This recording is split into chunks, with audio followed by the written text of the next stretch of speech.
నేను చెప్పేది నీకు అర్థమైందా? పోయి మేము మొత్తం మీ అమ్మనే చేసింది. అత్తే మమ్మల్ని అత్తే పొట్టు కొట్టింది. ఏంటి క్యాన్ కూడా ఇసురు కొట్టేసి తాకింది. పోయి 5,000 పార వసూలు చేసుకురా.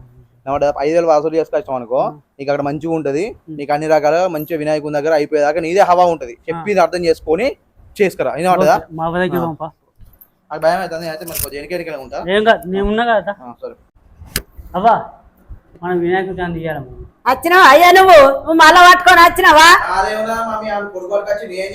కానీ ఏమంటానవ్వా, మా అంత ఊళ్ళో అందరూ ఇస్తారు. నేను ఇయ్యానన్నా అయ్యా. ఇయ్యాలవ్వా, ఇయ్యా ఇయ్యా నేను ఇయ్యా. వెళ్ళిపో వెళ్ళిపో. నేను ఇయ్యా ఇయ్యా దెంగేర్రా.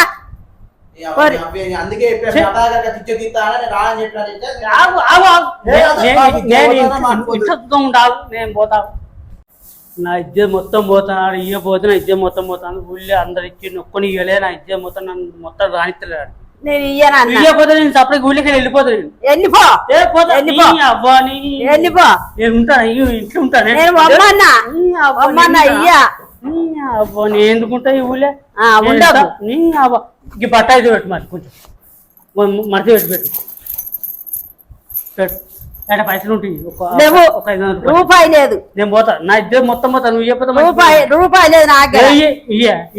లేవు రూపాయి లేదు నా దగ్గర. 500 దండం పెడితేనే లేవు. 505 పైసలు కూడా లేవు. వెనకడి అమ్ముకపో. నీ అబ్బాయి చెల్లి నాకేది కదా డబ్బా చెల్లి. పోతాను అబ్బాయి ఉండు. పోకు. ఇగో 5,000 ఇస్తా పాటు. ఇగో గిడ కుక్క లెక్క చూస్తాను. ఈడే పోలేడు. చేసిందే ఆలోచించాడు. ఇప్పుడు 5,000 తీసుకుంటాడు.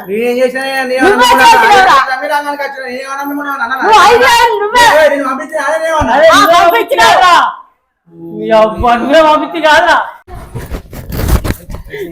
బ్యాగ్ నాకు 3,000 మిగతా పైసలతో ఫుల్ మా అవతో చెప్పకు. మరి ఎప్పుడు ఎక్కడికి రాదు కదా. పంపించింది నేనే.